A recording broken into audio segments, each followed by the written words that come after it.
E20 और E85 अब पुराना होने वाला है। हमेशा की तरह बजाज फिर से शॉक करेगा। जैसे इस बार वो लेकर के आया था बजाज CNG, इस बार बजाज लेकर के आ गया हमारे NS 160 को बजाज लेकर के आ गया E100 के साथ में, यानी कि पूरी तरह से फ्लेक्स फ्यूल पर चलने वाली है ये बाइक।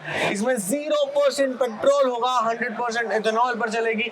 NS 160 बजाज NS 160 पूरी तरह से इथेनॉल पर चलेगी।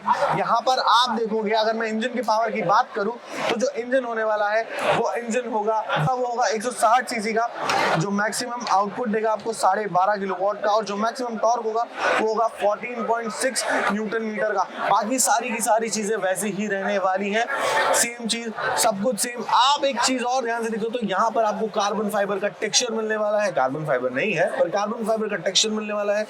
ये पूरी तरह से अभी हाल फिलहाल में एक कॉन्सेप्ट मॉडल है, आगे फ्यूचर में पता चलेगा, जब ये लॉन्च होगा, जब ये मार्केट में आएगा तो पता चलेगा कि ये इसमें क्या क्या और एड ऑन होने वाला है। अब मैं बात करूं E100 और E85 की, तो जो E100 फ्लेक्स फ्यूल होगा वो पूरी तरीके से इथेनॉल होगा, यानी कि उसमें 93 से 98% इथेनॉल होगा और बाकी के सारे सॉल्वेंट्स होंगे।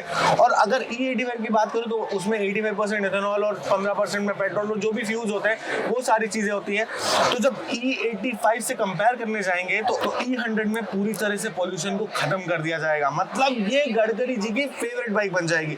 अगर ये बाइक मार्केट में आ गई तो वैसे ही NS में पल्सर राज कर रही है, और अगर फ्लेक्स फ्यूल के साथ में आ गई तो गडकरी जी भी खुश और जनता भी खुश। इसका जो इंजन होगा वो ऑयल कूल्ड इंजन होगा। पावर उसके बारे में सारी चीजें मैं बता चुका हूँ।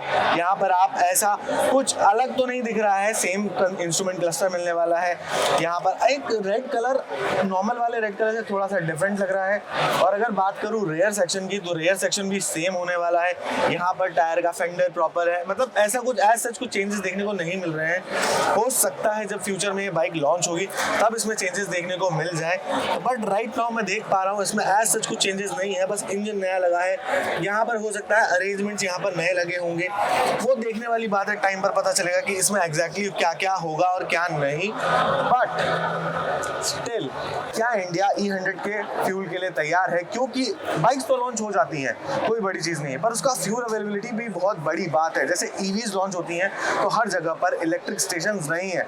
अभी मैं बात करूँ अगर एक्टिवा ई की तो आपको आई सेक्शन में एक्टिवा ई का भी वीडियो दिख जाएगा, उस पर भी मैंने वीडियो बनाया है। उसमें जैसे स्वैपेबल बैटरीज है तो उतने तो चार्जिंग स्टेशन ही नहीं है जिसकी वजह से मैं वो बाइक लूँगा, वो स्कूटर लूँगा। वैसे ही अगर मैं इसको परचेस करना है तो पहले मुझे ये देखना पड़ेगा कि मुझे ये प्रॉपरली जहाँ पर पेट्रोल स्टेशन है वहाँ पर E100 का फ्यूल अवेलेबल है या नहीं। तो जिस हिसाब से गडकरी जी एथेनॉल को प्रमोट कर रहे हैं उसी तरह से हमें फ्यूल पंप्स को भी प्रमोट करना पड़ेगा, तभी ये गाड़ियां मार्केट में सक्सेसफुली रन कर पाएंगी, वरना हम बातें करते रह जाएंगे और सारी चीजें ठप हो जाएंगी।